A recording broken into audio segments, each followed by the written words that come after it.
The summer breeze carried more than just heat across Barcelona's training ground. It carried whispers of departure and dreams of fresh starts. Yet amid the hum of speculation, one defender stood firm, his gaze fixed on loyalty rather than escape. Andreas Christensen, the Danish centre-back whose name once echoed through Stamford Bridge, has decided that he will not turn his back on the Catalan giants. Instead, he plans to honour the final chapter of his contract, rejecting every tempting summer offer that came knocking at his door with a quiet, unwavering resolve. And in that single choice lies the opening act of a story that promises to unfold with every turn of the calendar year. Behind the scenes, Barcelona's defensive department has long been treated like a grand puzzle, each piece a world-class talent to be fitted or moved as needed. This summer, the club boasted 4 towering figures at the back: young Pau Cubarsí, battle-hardened Íñigo Martínez, the rock that is Ronald Araujo, and the technically gifted Christensen. Flick, the head coach charged with blending these pieces into a fortress, has made it clear which combination he favours.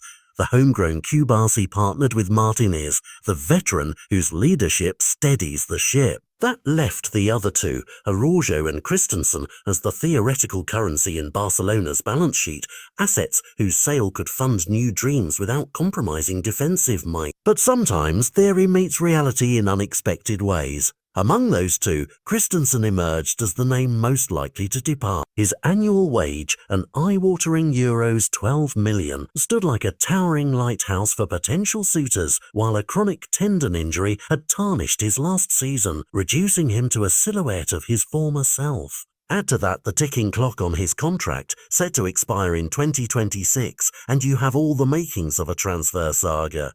Yet despite the siren calls from clubs seeking a bargain for his proven skills, none of the offers soured into a concrete proposal. Barcelona's board, conscious of preserving a technical backbone in defence, remained reluctant to let him go for a pittance, even as accountants pressed for wage relief. The club's calculus grew more complex by the day until Christensen himself solved the equation. In a report published by Sport, a ripple of clarity washed over Barca's corridors. Andreas Christensen would reject every bid, every inquiry, every promise of greener pastures. His decision was made. The Dane informed interested parties that he intended to remain at Barcelona to see through the final year of the deal he had signed with faith in a project still unfinished. Suddenly, what once looked like a footnote in transfer dossiers became the headline. His stance rippled through the squad, signalling not resignation, but a fresh commitment.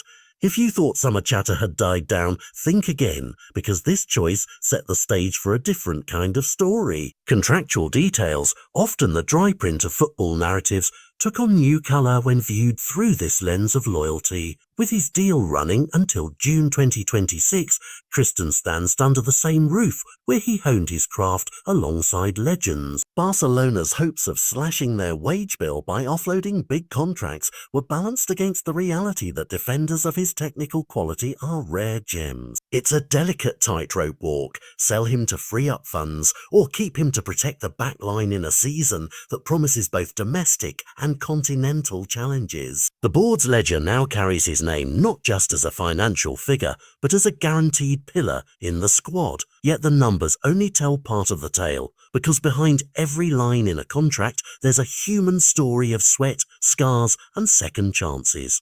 Christensen missed the bulk of last season, sidelined by a relentless tendon injury that turned every training session into a test of patience. But in the twilight of that campaign, when the roar of the crowd grew faint in his absence, he returned, briefly, powerfully, to remind everyone of what he could still give. In a handful of appearances, he glided across the turf with balletic assurance, threading passes that sliced through opposition and executing tackles that burned with purpose. Those moments, though fleeting, reminded the Camp Nou faithful of the quality that still courses through his veins and hinted at a redemption arc yet to be written.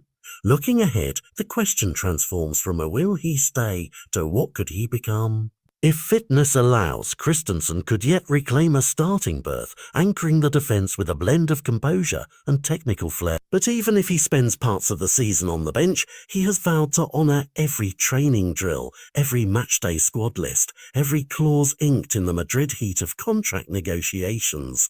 His plan is simple: Play the year out, give everything he has, and leave the story on his own terms. No excuses, no shortcuts. It's a mindset that speaks of maturity beyond his years, the quiet confidence of a player determined to shape his own destiny. And as the new campaign looms, that resolve may prove more valuable than any transfer fee could buy.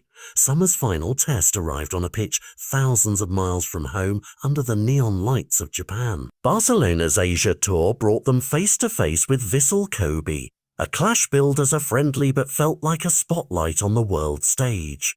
Christensen answered the call, stepping onto the field for a 45-minute cameo that was more audition than exhibition. You could almost hear his tendons whisper apologies as he charged into challenges, felt the thump of the ball against his boot as he launched passes into midfield, watched the crowd stir at each composed touch. Those 3/4 of an hour were about more than fitness. They were a statement to Flick, the board, and every doubter that Christensen isn't just back. He's ready to write the next chapter, and as the final whistle blew, the question hung in the humid night air: what comes next?